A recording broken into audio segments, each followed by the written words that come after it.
we're gonna take a look at this, see what's up, because there's a lot of talk about it. So let's do it, Vikings. This whole stop killing games thing has lit a fire underneath me. I'm feeling a heck of a lot more venomous than I normally would. There's been this pervasive idea that's been pushed throughout the video game community in which that you cannot enact change. No matter how unfair things are, no matter what you say, no matter what you do, nothing will change. But I'm here to tell you that it's not a matter of you cannot change things. It's a matter of you not being allowed to. Players for years have complained about how aggressively anti-consumer this industry has become, which is crazy to me when I sit back and watch people that somehow want to defend the way that things have become, and in some cases just say that we just need to let it go. It's better not to tamper with it. That could be dangerous, even though we paid for it. Digital rights ownership and licenses, microtransactions, data harvesting, third-party parasitic software that's disguised as either anti-piracy or anti-cheating. We went from simply buying a game, playing it, and playing it whenever and however we wanted to a laundry list of different things that are actively harming the hobby and bring us no benefit at all. These concerns and criticisms that we've had over the years are oftentimes met with, you don't know what you're talking about. You shouldn't ask for those things. That could be dangerous. That is so true. I mean, come on. People are fucking made out of glass. Yeah, I fucking hate it. If a game sucks, I will say it sucks. I won't play it or buy it. Yeah, but of course, there's certain degree people can be a little too aggressive. But yeah, I agree. If you don't like a game, then fucking, okay, say it. But at the same time, just don't play it. But yeah, or buy it. But like, you're allowed to say it sucks, but some people are really like taking it one step further, a little too much. I'm gonna lose my mind when it comes to some of this stuff. People are gonna buy games anyway. There's nothing that you guys can do about it. They complicate things. Yes! Yes, you can say whatever the hell you want, because if people want to buy it, they're gonna buy it. And most people don't care about reviews. It depends, of course, but these big companies that are doing reviews, they don't fucking care. Rotten Tomatoes, Metacritic, everything, they don't care. They mostly go for creators to see what they think, the common man. But, I mean, most of the times, of course, if people say, it sucks. Yeah, then people want to see, okay, does it really suck? I want to see what's up. And then it doesn't suck. Unless it's Mindsight or Saints Row, the new one. Obfuscate. And even when we do get a win, which that actually happens quite frequently, we've been having a lot of that lately, well, they try to stand in front of it and say it's not your win, or it was going to happen anyway. So today what I want to do is I want to talk about where we're winning and where we're losing. I want to eviscerate this idea that we don't have any control over how games are made, what games are made, how much they cost, and the future of them. I also want to make sure that I take very special care to talk about Stop Killing Games and how its momentum was cut short. But before that, a word from today's sponsor. Oh, Discord. Nice! Now, I love these slick ads, huh? Shit! Okay. I can learn from this. This is freaking sweet. this one is actually really cool because of the fact that you guys seem to really like Displate on this channel, which makes a lot of sense because I really like Displate myself. But they're actually offering us a one-time 24-hour discount specifically just to this community because of how supportive we've been. I'm going to buy more. For the next 24 hours, you guys can get 40% off the entire site. This looks good. Legendary at checkout. This is their biggest discount, and they're only doing it for this channel, and it's specifically because of just how supportive this community has been. Displate literally just reached out saying that they wanted to say thank you, and 40%. Why I genuinely love working with these guys. But if you haven't seen one, Displate makes high-quality metal posters that mount magnetically. Just stick a magnet to the wall, line it up, and... Have any of you tried these? I mean, I've been wanting to buy these plates for a while, but... because they look good, and I like the way you just hang them on. But it just seems too good to be true. Once you're done, that's it. No tools, no damage. Look at that. Move or swap them out. It's just as easy as peeling them off. Displate has basically become my male decorating solution. When I move later this year, I'm actually just going to cover an entire wall in these things. They travel well. They're super easy to be able to set up. And you have over 1 million designs to choose from. Retro games, anime, movies, even textured prints like their Magic the Gathering. But I mean, it's probably over. It was 24 hours. But hey, and then again, hey. A simple set, or one of my recent favorites, the Elden Ring Night Rain designs. So hit the link in the description below or go to display.com and use my code LEGENDARY to get 40% off site-wide for the next 24 hours after this video goes live. Just don't wait. It's only good for the next 24 hours. Thank you to Displate for sponsoring today's video. Hell yeah. I think this entire discussion deserves a little bit of added context. It's been missing from the conversation, but the biggest issues that are facing players today aren't even hidden. They're just normalized. We don't own our games. At any time, they can be taken away, altered, pulled offline, or quietly gutted through updates. Publishers can mislead their customers. PT. It's just a demo, but still. Like, if you remove the game, you can play it. So I'm never gonna reformat my PlayStation 4. I'm gonna keep that game until I die. But yeah, sort of shit, you know? They did the same thing with The Crew. They've done so with a lot of Marvel games, especially Spider-Man. I'm not a fan of that. Not a fan. And just call it artistic vision. They can raise prices without warning, monetize anything they want, shove in third-party software, yes. and harvest our personal data, all without consequence. I mean, there's got to be some rules. In EU, there's some rules, but there needs to be more. Oh, shit. Effectively built an industry where this behavior is now expected, and most people just bend over for it. From where I'm standing, the video game industry is one of the most deliberately obscured and openly anti-consumer industries in the world. Some of that falls on publishers. Yes! Sure. Some of it's also on politicians that just don't understand the medium, and some of it is also the executives who have lobbied to be able to keep a lot of that stuff in place. But the deeper reason why, and the reason why they've gotten away with it for so long, is that this industry is still very young. Modern gaming as we know it only really went mainstream back in 1998 with the PlayStation. That's barely been 30 years ago. In that time, the shift has been violent, and it hasn't stopped. Physical media gave way to digital. Couch co-op became online multiplayer. One-time purchases were replaced with season passes, microtransactions, and gacha pulls. All of it happened so fast. Too fast for laws to catch up, and too fast for most players to realize what they were losing before it was already gone. I mean, regulation around games is a mess. This industry is a Frankenstein of overlapping systems, music licensing, film classification, software enforcement, online infrastructure, and not a single set of laws was ever designed to be able to handle all of this at once. And through all of that, foundational legal structures that have been built, and user license agreements, terms of service, IP law. So many loopholes. So many loopholes they can go through and just have their own, you know, win money scheme. But wasn't there a game or something a while back that got some shit for something? And it just went through. Or it just went by. I don't remember, but let's take Ubisoft and The Crew. I mean, they got... yeah, they were in court and everything. I think. But, I mean... They won their case. I don't get it. I don't get how they can just do that. There's got to, yeah, of course, there's the laws. There got to be more laws, but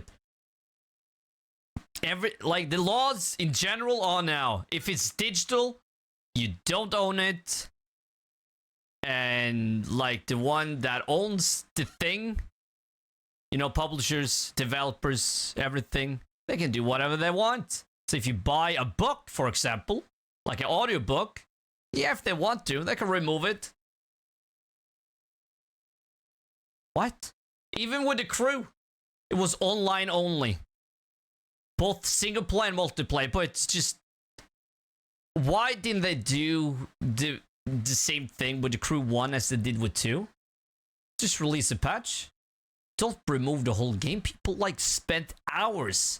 They bought stuff for it. Fuck!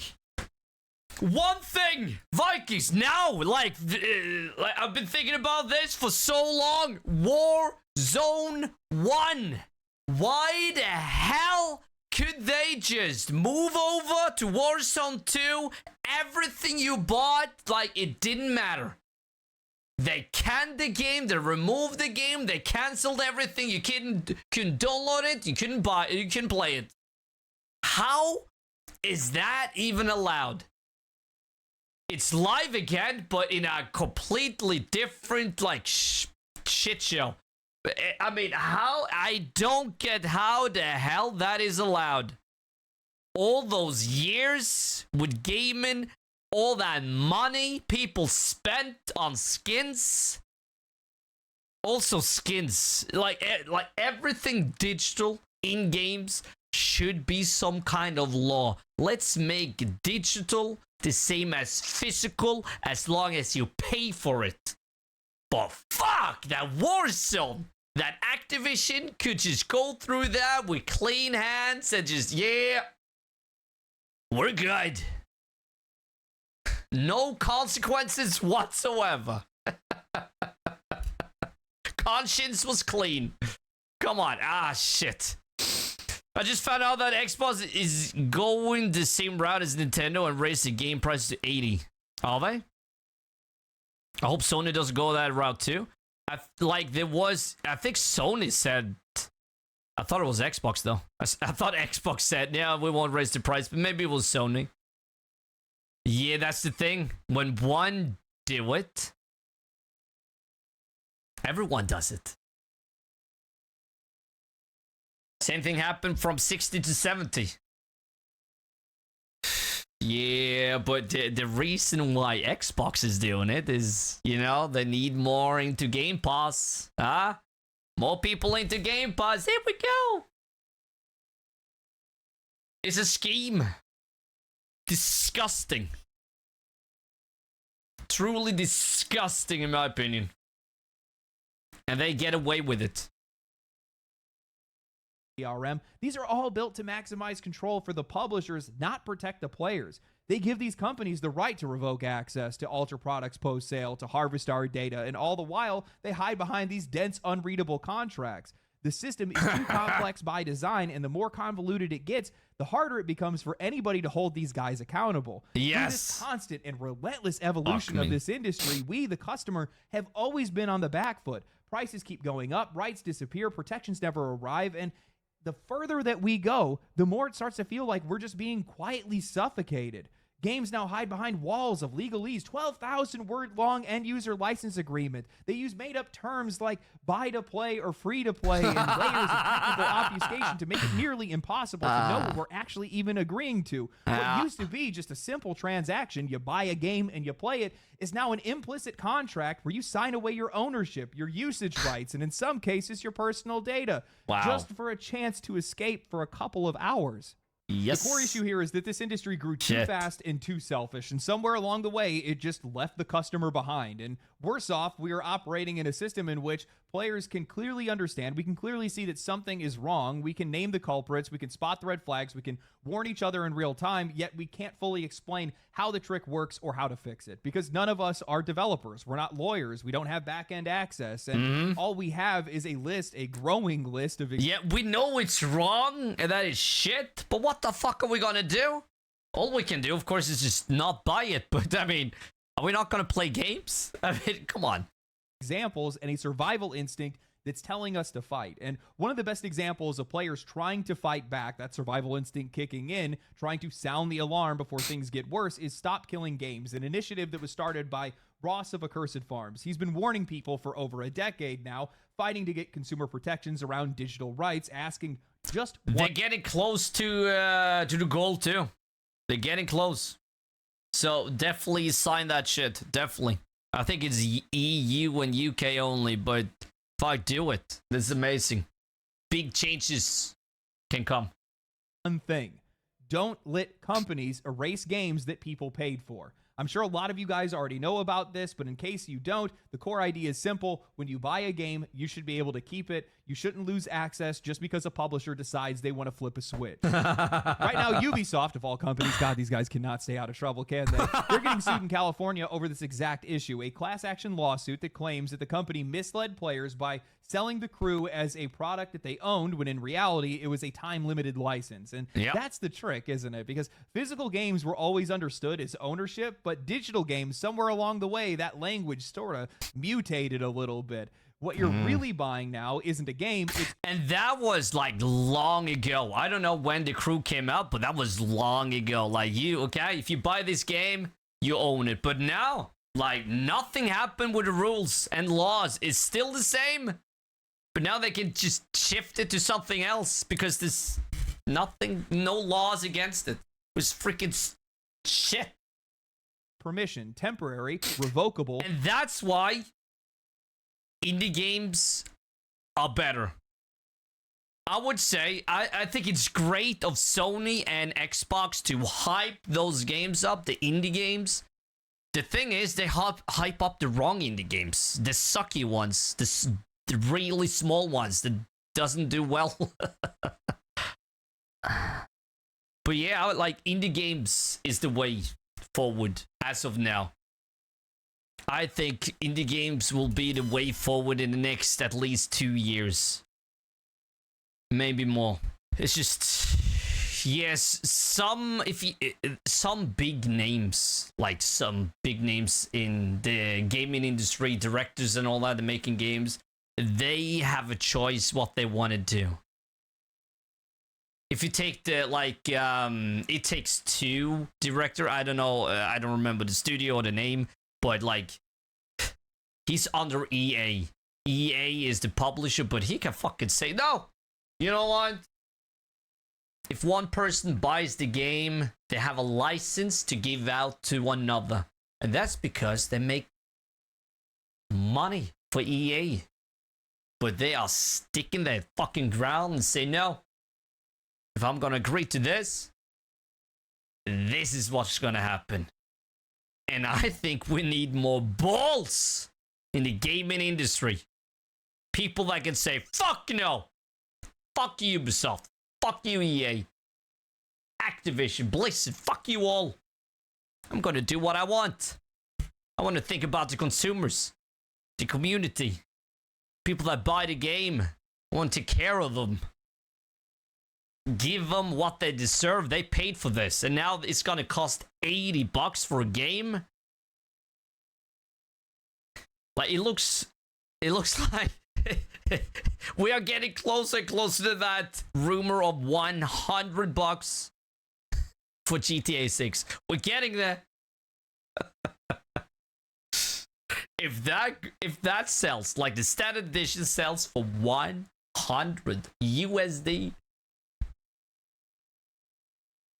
maybe we'll see the bump from 80 to 90. But I'd like,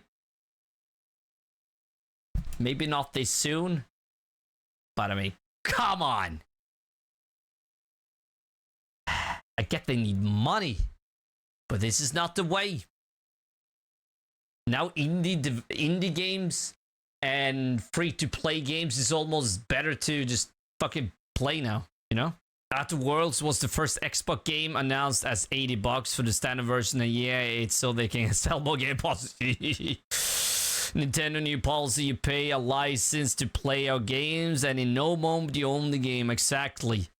But one thing that is awesome is that Borderlands 4 was $80, but now it costs $70. So I don't know how they did that, but I mean, it's just, I don't know. I think they just do it because they know people will buy it. Not that they need the money, they just know that people will pay. Permission, and we didn't vote on that. We didn't agree to it. It was forced on us quietly, systematically, and now it's just normalized. Now, the Stop Killing Games initiative has re-entered public conversation recently, partly because it's struggling to reach its goal before its end date. If you are an EU viewer of mine, make sure you go read it and sign it. The link will be down in the description below. And the other part of it is because of the lingering damage that is caused by streamer and game developer Pirate Software. As of recording this video, the petition sits at just over 500,000 signatures, which is an incredible amount, but it's halfway to what it needs. And Ross claims that Pirate's coverage last year not only misrepresented the movement, but actively derailed it. Unfortunately for me, I watched Pirate's reaction streams and his follow-up videos, and honestly, it felt like I was watching somebody that was arguing with a phantom version of the initiative that only existed in their head. He fixated on vague language, got visibly irritated over a harmless joke about politicians, and then slowly unraveled into a spiral of self-assured condescension. At one point, he launched into a tangent about how MMOs would need to be redeveloped as single-player games, something that was never even proposed in the initiative.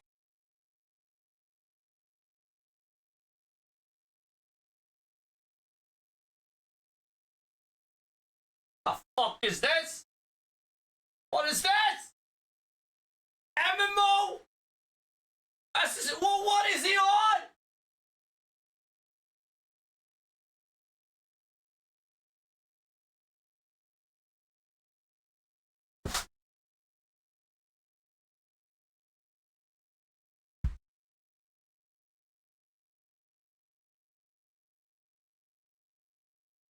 Initiative, and I don't think that that was confusion. I think it was a straw man that was dressed up to make the entire movement look clueless. Ross reached out to this guy just to clear the air, and Pirate's response was that there was nothing to discuss. Then he went straight into calling Ross and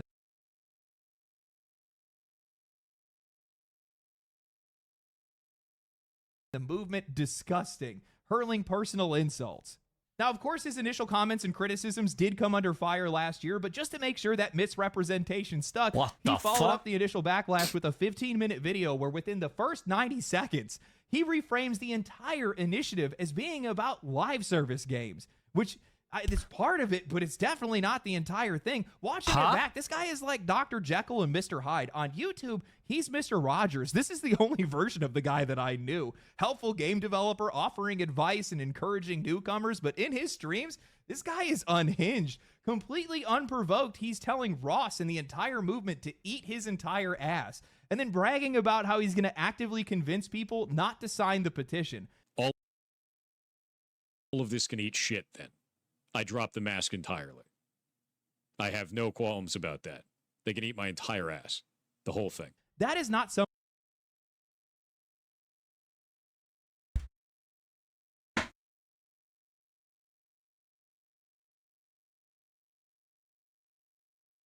Huh? I don't know if you heard about the raid thing that he was a part of. But it seemed like he didn't have anything to do about it, like in that sense, you know, that it wasn't his fault. I saw his videos and I thought, okay, maybe this is just blown into proportions. And he lost a lot of viewers because of it, but fuck, after hearing this and seeing the clips, and I know I've seen some of his streams. He's definitely unhinged. He has his moments. But that it was this bad? The fuck is he on? Huh? So now he doesn't support that we should own games? Huh? What the fuck is this?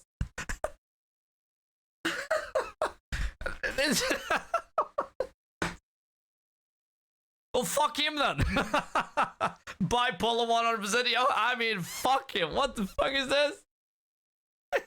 What the hell? Hunt to quarantine. Benvo, welcome. Parky. Freaking amazing. I love you guys. Thank you. Good to see you. I don't know. This is what the fuck? Okay, how is it that all these creators, at least a lot of them, okay, they're building themselves up. Okay, I'm gonna be nice. And then when they have that bag and then they're popular as fuck, okay, now I'm gonna be myself. They just throw all that shit that kept inside all those years. It's just what is it? I don't. It's fucking still what is it? I just. Wow! Holy shit! This is stupid. Fuck me. Somebody that misunderstood the message, that's somebody who wants to bury it. Because if you're a developer or even an indie developer, you know damn well that most modern games have some form of always online or a live. Fuck, I need to open a monster. This is going a different route than I thought it would. Fuck me. Live service tether. That is the point. The issue isn't MMOs. They're definitely a part of the conversation for sure. Live service games the same. It's just that the infrastructure to revoke access exists across the board in almost every game today. So when people are trying to say that this guy's just being stubborn or he's lost in his own ego, I'm not buying it. I mean, part of it's definitely true, but you don't miss the point this thoroughly, this often, unless you mean to. Now, some time has passed since then, but Stop Killing Games is back in the spotlight largely because of the fallout of Pirate Software's original coverage. But Pirate Software, once again, is responding to criticism. Multiple creators have been... Holy shit. Okay, I've been reading through all the posts against me over my stance on Stop Killing Games. Tons of people called me a liar or that I misrepresent the initiative. Also, lots of content creators dogpiling on this to get the pound of flesh. Let's dig into what I actually did and say, fuck him. Calling him out for how he's misrepresented the movement, Charlie, Budahar, and more. What the fuck is this? This is a Twitter post, Vikings? Holy shit. What? This is a fucking article. Bro wrote a testament. Holy, this is a sign.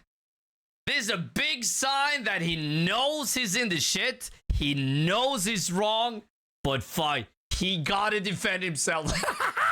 He knows it, but he's trying to, okay, I know I'm wrong, but fine, I'm gonna stick my guns. I mean, if you're making this post,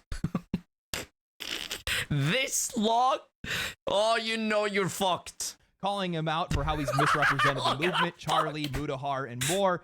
Yet, instead of engaging in good faith, he's chosen to triple down, inventing demands that were... First video, second video, meaning, holy, just... What? And there, the initial calls to record... Hold on. Calling him out for how he's misrepresented the movement, Charlie, Budahar, and more. Holy shit! Instead of engaging in good faith, he's chosen to triple down, inventing demands that were never mentioned in the original Accursed Holy, and he had a comment. What the fuck is this? How long is that then? It says show more. How long is that? What? Video, he's taken to Twitter to paint himself a victim, calling the criticism dogpiling. Well, hold on. Video, he's taken to Twitter to paint show himself more. a victim. Oh, what?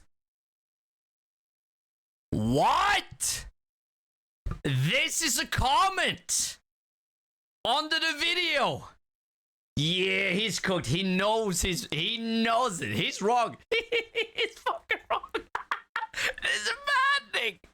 Why do you defend yourself like this?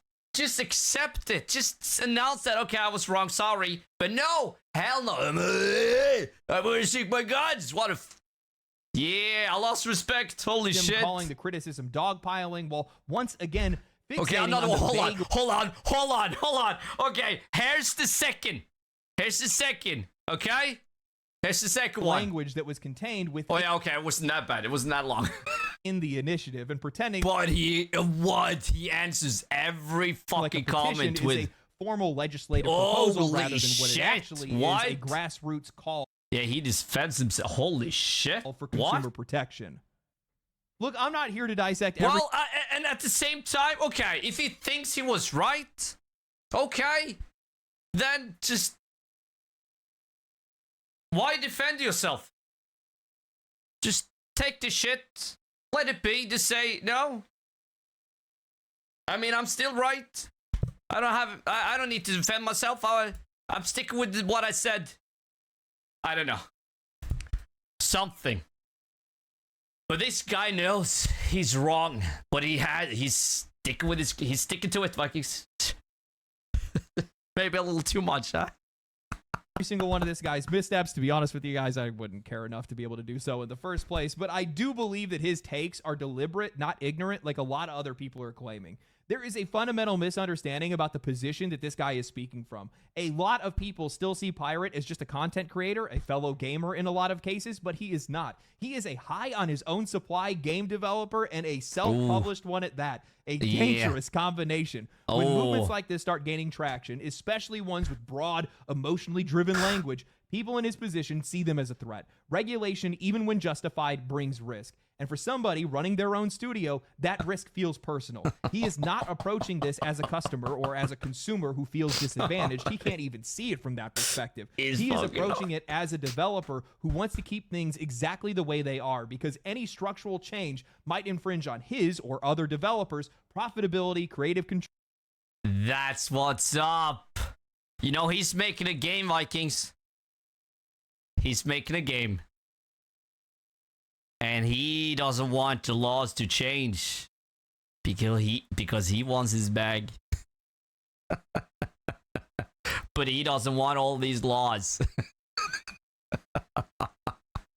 He wants to have the power, just like everyone else. Shit. Control and freedom.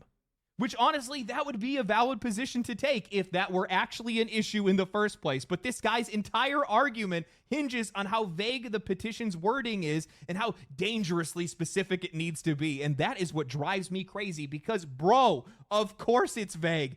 It exists to draw attention to systemic failure and ask for help fixing it. It is written by players. It was never meant to be airtight legislation. Demanding legal precision from a grassroots movement is like yelling at a fire alarm because it didn't tell you where the smoke was coming from. While I can agree that vague language and blind legislative involvement could damage the industry, what this guy doesn't understand, or better yet, probably doesn't even care about, is that customers are so fed up and so disadvantaged that we would rather see this industry burn than continue to get fucked any longer.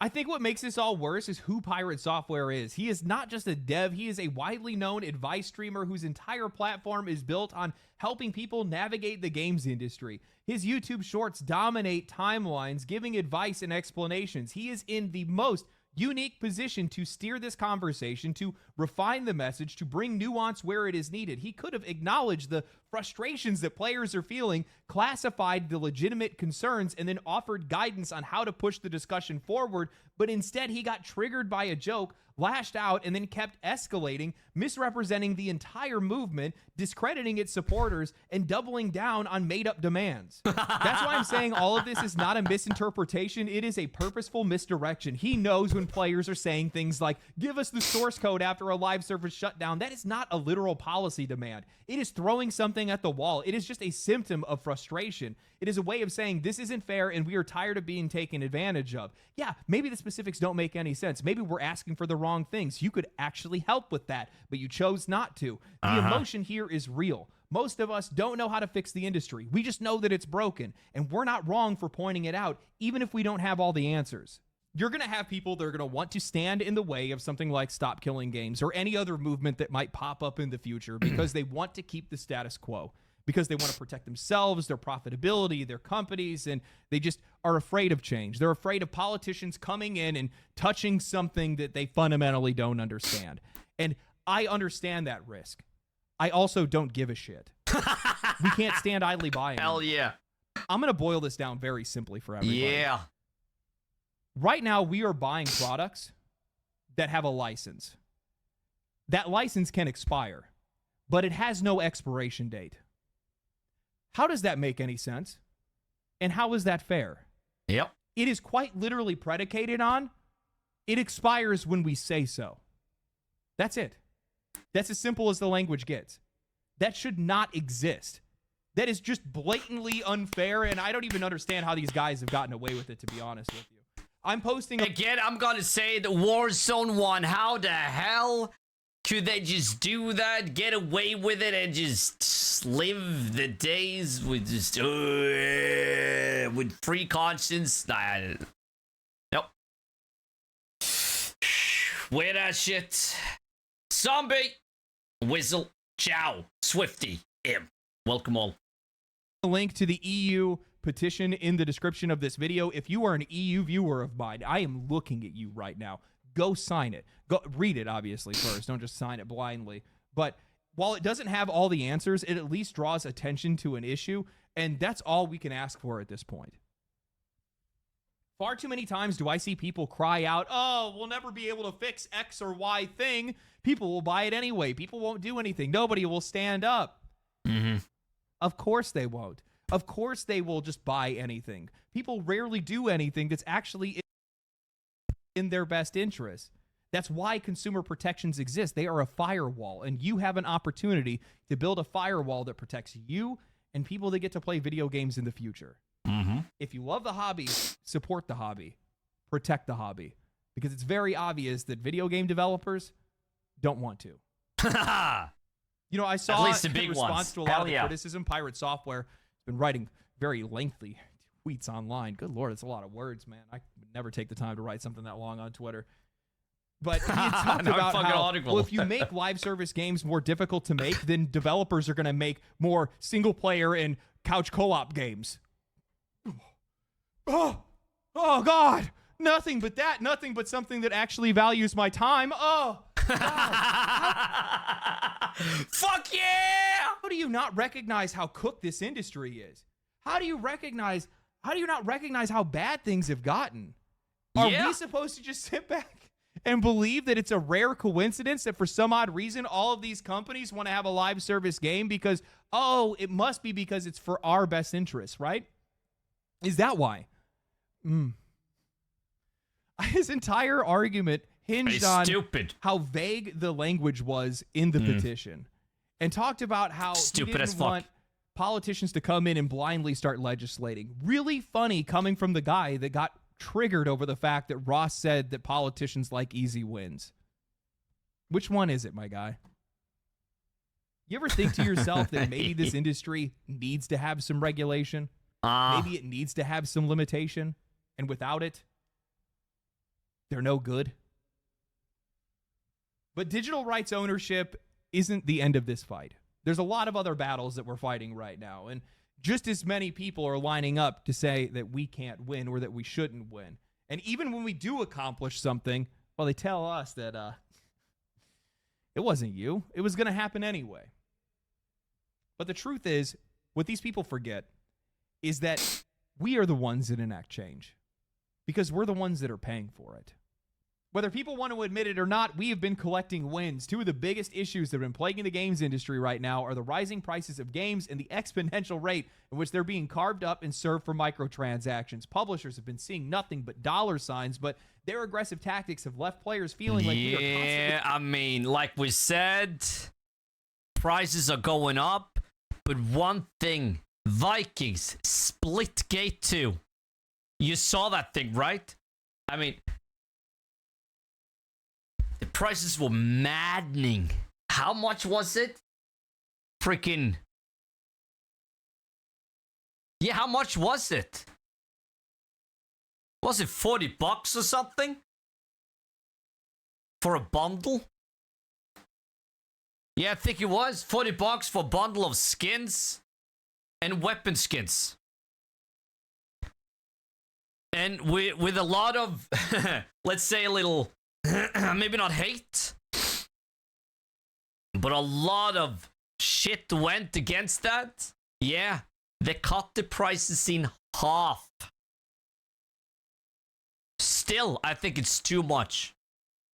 And it all started with Bethesda, Oblivion, and the horse armor. I remember that to this day. Shit, I want that horse armor. I think it was decently priced too, wasn't it? I don't remember.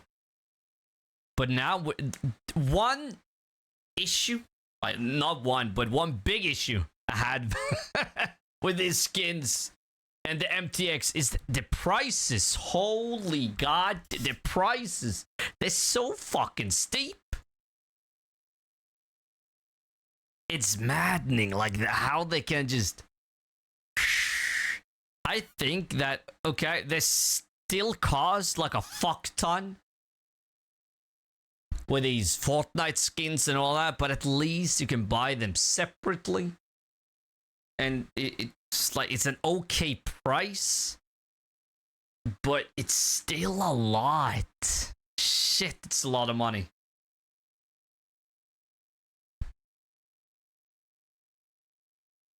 So I feel like they need to do, like, something needs to happen at least with the prices.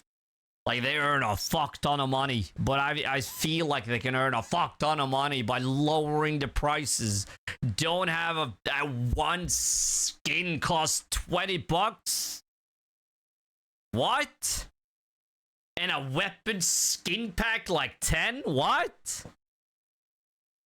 Shit.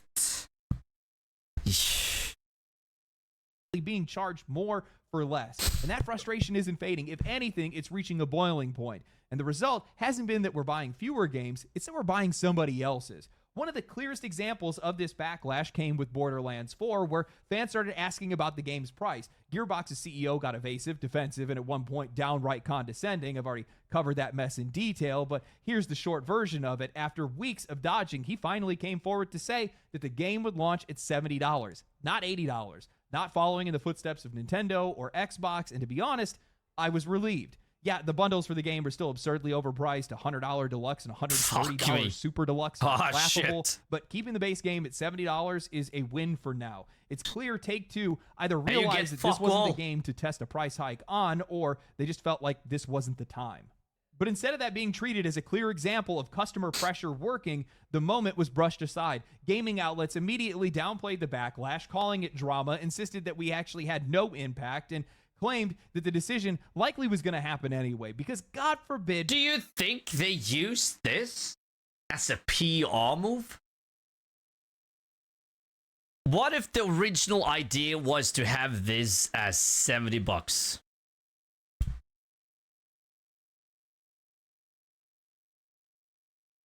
But they knew they would get backlash for 80.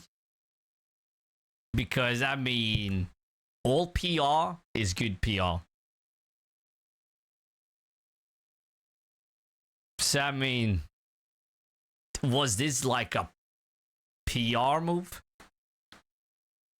Because how can they just go back to... They knew that $80 would be controversial. Like, of course, like, that's just... Hey, they knew. It happened with Nintendo, it happened with Xbox, it's gonna happen every time it happens.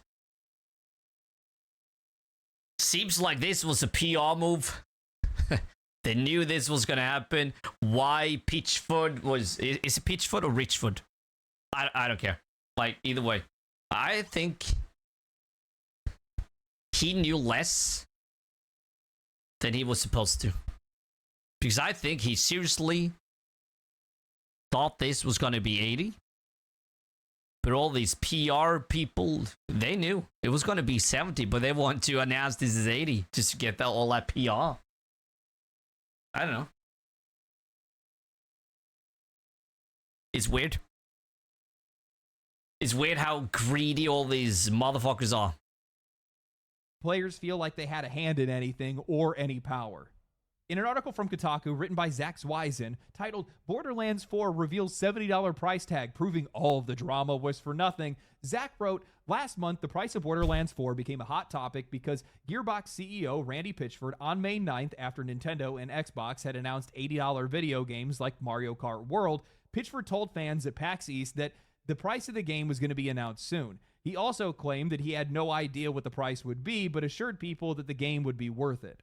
Then on May 20th, Pitchford really stepped in it when a fan asked him on social media about a possible price of $80 on Borderlands 4. He infamously replied, "If you're a real fan, you'll find a way to make it happen." This went over poorly with the internet.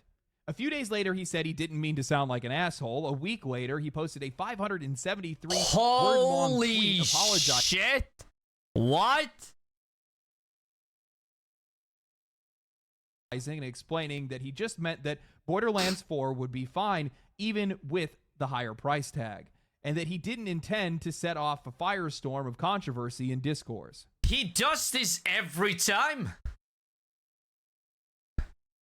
Like, I get he loves his company and his games.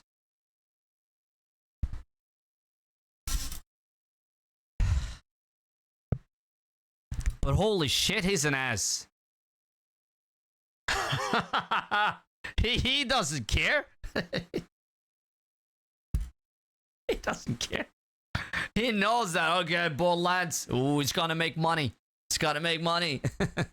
And as long as I get what I want and need, I'm happy. It's and it, like right here. He didn't mean to sound like an asshole. If you're a real fan, you find a way to make it happen. No, okay, like, you could just say that, that, okay, I'm sorry that is $80, but it, like, that's just the way it is, and just, etc., or, like, okay, I'll try to make it $70, but if you're a real fan, you find a way to make it happen. What?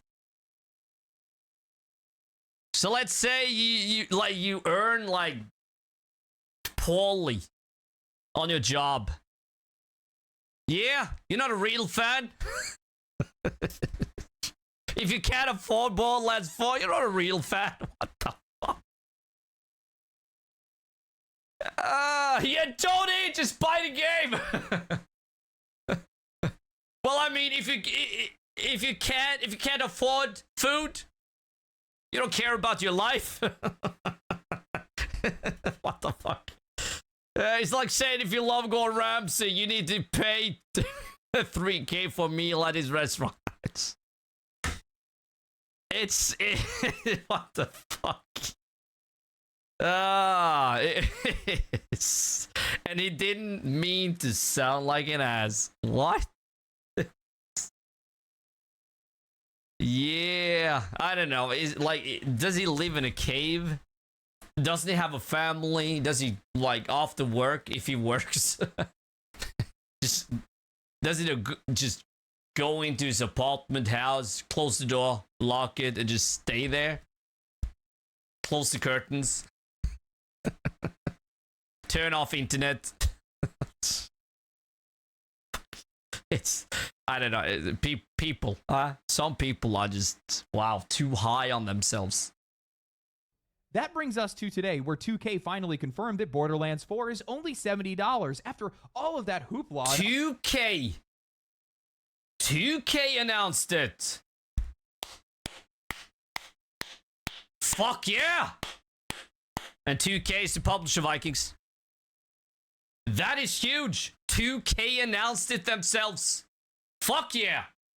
Online drama, it turns out that the game is only going to cost what nearly every AAA game costs in 2025, $70 plus tax. Was any of it worth it in the end? Not really. But hey, at least Borderlands 4 isn't going to hold the game hostage and force you to pay a ransom fee to play it a few days early, so that's nice. Guys, I read at least half a dozen articles just like that one, and not a single one of these writers was willing to even entertain the idea that the online debates or player pushback had any impact on the decision.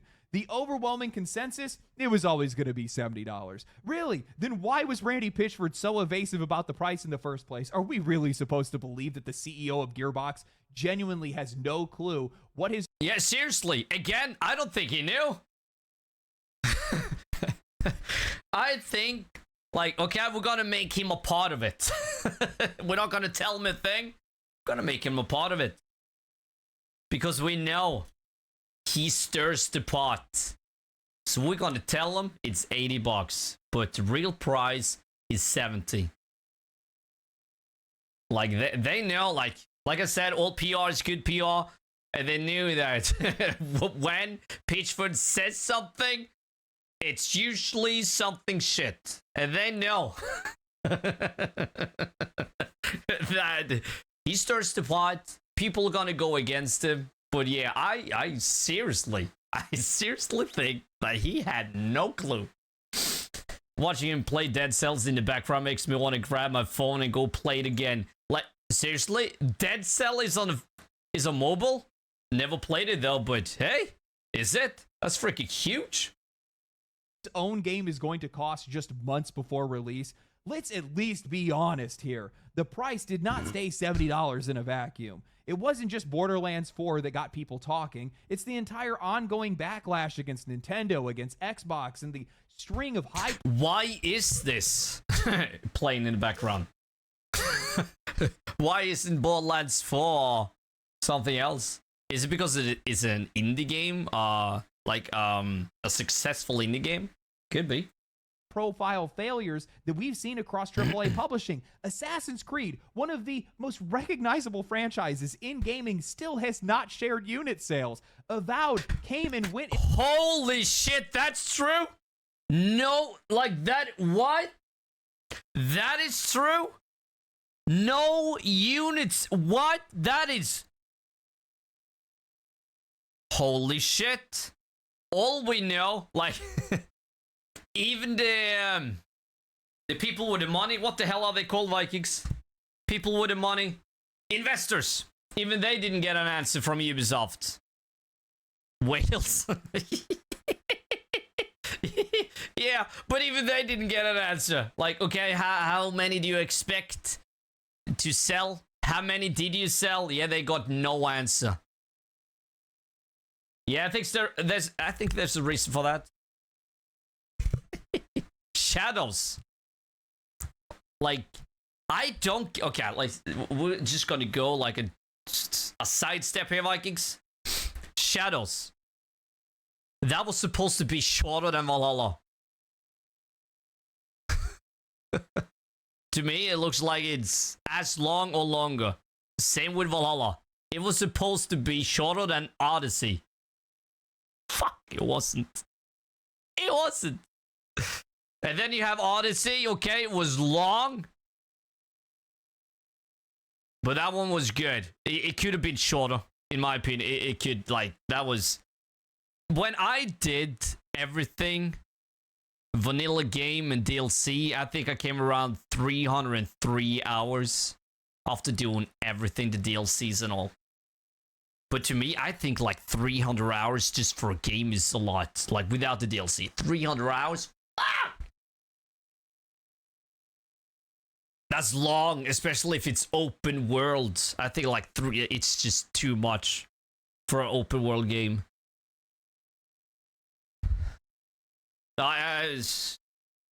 Maybe people don't think so, but of course it depends on what's inside the game. Okay, like if you take... I don't know, Elder Scrolls? Maybe that's okay for being 300 hours, but most aren't, in my opinion.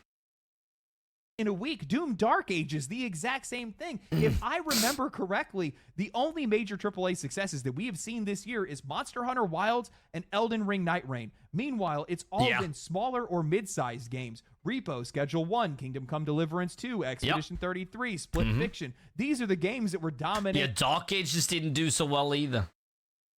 I don't know, all these big publishers, developers out of touch? I mean, what's going on? Like, they're making these games for years, and then I'm gonna fucking, I don't know, I'm gonna fucking laugh my ass off. If Black Ops 7 is doing better than all of these big titles that's come out this year. Holy shit. Charts, headlines, and conversations.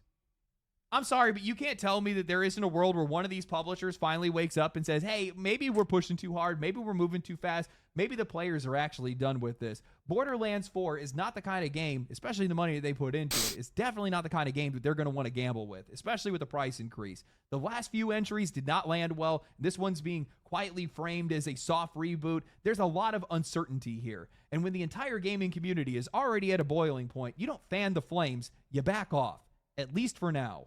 And if you want further proof that these publishers are starting to feel the pressure, look no further than RuneScape 3. Their CEO just came forward and made a video outright admitting that their microtransaction strategy had damaged the game, bluntly stating that it had stagnated and declined their player base. He said that if the game was going to survive, they would have to completely rethink how they monetize it. They even walked through some of the ways that they planned on reversing course, removing some systems that were built around microtransactions and trying to reintegrate them with the core gameplay.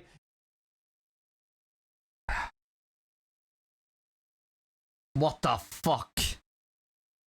What the fuck? Like, who knew? Who knew that MTX could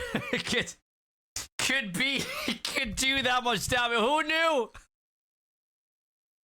Like, okay, let's put MTX in there. Oh, we gonna make some money. No, you stupid son of a bitch. Of course not. That is stupid. Bayou, welcome. What a surprise. Yeah. Dark Ages was reviewed very poorly by some bigger names, and people are lately waiting for others to play games first. That could be it. Like, I like Dark Ages. I liked it, but I don't know. People didn't like the shield thing. People like they wanted that that execution. I like what they said about the execution is just so stupid, because the reason it isn't in the game, according to them, the developers, is because they didn't want to ruin the flow of the gameplay. What? The flow of the gameplay? Yeah, it's so fun. Like, let us hit them. And it's so that's just, I don't know. I think they didn't have time. Why didn't they have time? Fuck, I don't know. It was in the other games. That it's just so stupid. Yeah, not bad. Only people were expecting more, I guess, or something different. Yeah, I don't know. I liked the whole shields. I think it was a badass game. But I haven't played the others like a long time ago, so I can't really compare them because I don't remember. But to me, I think like that Dark Ages was fucking better, but at the same time, like, can't really say because I don't remember. Yeah, expecting a normal Doom game, not this. Yeah. At the same time, I don't know why they went with a prequel. Like, I haven't played the DLCs, so I don't know how it ends. Don't tell me. But a sequel? Hey. And they said it was gonna lead up to the 2016 Doom. Fuck, it doesn't do that. It doesn't. Like, what? It doesn't lead up to it. Like, it was supposed to end with Doom Begins. It doesn't do that. They admitted that it was risky, that it could cause some problems that they couldn't predict. And yeah, for a game that's this deep into its life cycle, it might be too little too late, but it's a signal. And I think we're going to start to see more of this. Not because publishers suddenly care, it's because these guys are losing money and they're starting to feel the pressure. I've said this a lot over the years, and it's taken a while for me to be proven right, but players can only be pushed so far. And so can the games themselves. I'm sure there's executives sitting in a boardroom somewhere thinking to themselves that microtransactions are an infinite money glitch and that players are impulsive enough to be able to fall for it every single time. And to be fair, sometimes they're right, but only to a point. People only have so much time and so much money, and when you apply as much pressure as this industry has between rising prices and nonstop monetization, the audience doesn't just bend, it breaks, it collapses, and then it migrates. Games that lean far too into greed either price themselves out of their own market or they ruin their design on a fundamental level. I think Diablo 4 is a perfect example of that. One of the most recognizable fucking hell, holy shit. We're gonna start with Diablo 4. Oh, if there's one game that has like a ton of MTX and one of the... It's so stupid. They have one of the one of the best skins for horses for your characters in the shop. Maybe not the best, but the best looking. And they cost like a fuck ton of money. The skins for the horses is just unbelievably expensive. Shit. And welcome, Chillock. Yeah, also with the cadence the games are released, the market is oversaturated and we would need 40 hours a day. You know what? That's sort of true, I gotta say. It is, but at the same time, I don't know. I just think that maybe they're basing the games on... I think they're just out of touch, the developers. Yeah, people should never make a decision based on videos of other streamers. Now, it's like... It's just an opinion. one guy or gal. Like, it's just, what?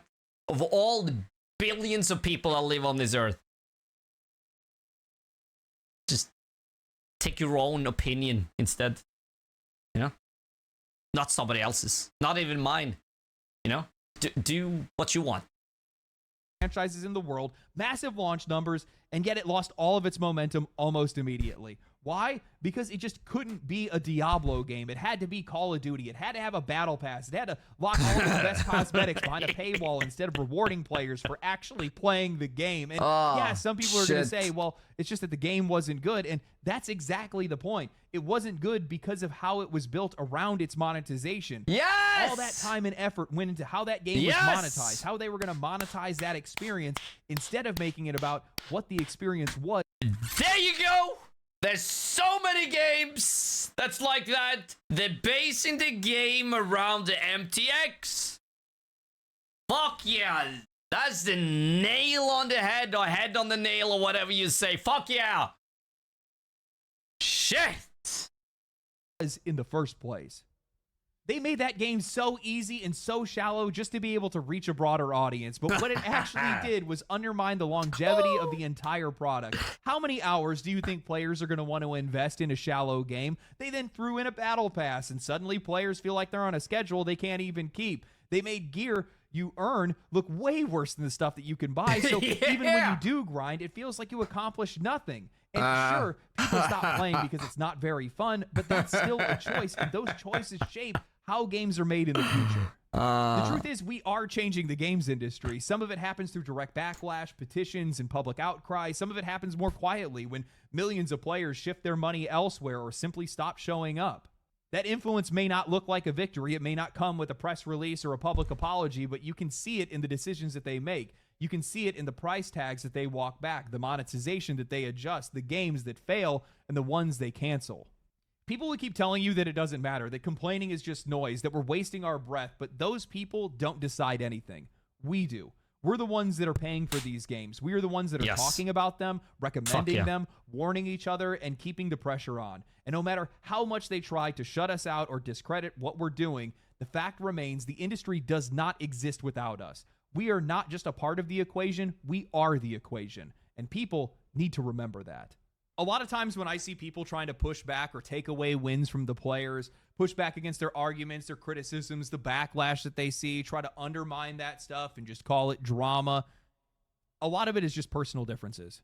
It's an us versus them mentality that has popped up over the last couple of years. It's been in journalism, it's been in game dev, it's been all over the place. It's even on our side, but the difference is we're the paying customer. You just have to deal with it for the most part. But, I'm going to tell you right now, trying to fight against your customer is not a really good idea. Not a very effective business strategy. You have the power to change things. You genuinely do. You vote with your wallet. That is the strongest ability that you have. And it's the most effective ability that's out there because these companies will listen to the money. That's the only thing that they'll listen to. I just saw that Square Enix put out a press release or a notice saying that they recognize the success of Expedition 33 and they plan to make more turn-based games in the future. Wow. You did that. You did that by supporting a game that you enjoyed, by talking about it, by getting other people to play it, by sharing screenshots and memes or cosplaying as it or whatever it might be. Your support of a game that you enjoyed directly led to you getting more of the things that you enjoy. That's why I always say it's never about not spending money. It's about spending money the right way and putting money in the right places. That's why it's so incredible to see how many people have been supporting indie titles because that means we get more of them. That means more indie developers think that it's worth the risk to make a game. They want to take that chance. And in some cases with some of these other studios or some of these bigger publishers, they see more opportunity in investing in some of those guys. Or maybe making smaller games in some of their larger studios. That's what you want to see. That's the power of your money. Something more direct than your money is something like Stop Killing Games. Second reminder, if you're an EU viewer or you have EU friends, share it, read it, sign it, check it out, and support it. I think it's probably the most worthwhile thing that I've talked about on this channel, to be honest with you, because even if it doesn't bring the change that you're looking for, it's at least going to draw attention to a lot of things that are going wrong in this industry. And that alone is worthwhile. It may not bring the change that you want, but it will protect you in the future, or it will lead to protections in the future, which is the only thing that we can hope for. I don't know if I did any justice to it. I hope that this video found some value with some people. I hope that you guys enjoyed it. If you guys did enjoy it, share the video, like the video, comment down below on other things that you think that the industry is running into trouble with, other things that you think need to be brought to light, or whatever it might be. But yeah, anyway, thank you guys for watching the video. If you guys did enjoy the video, subscribe to the channel. Outside of that, stay cool, stay righteous, stay safe.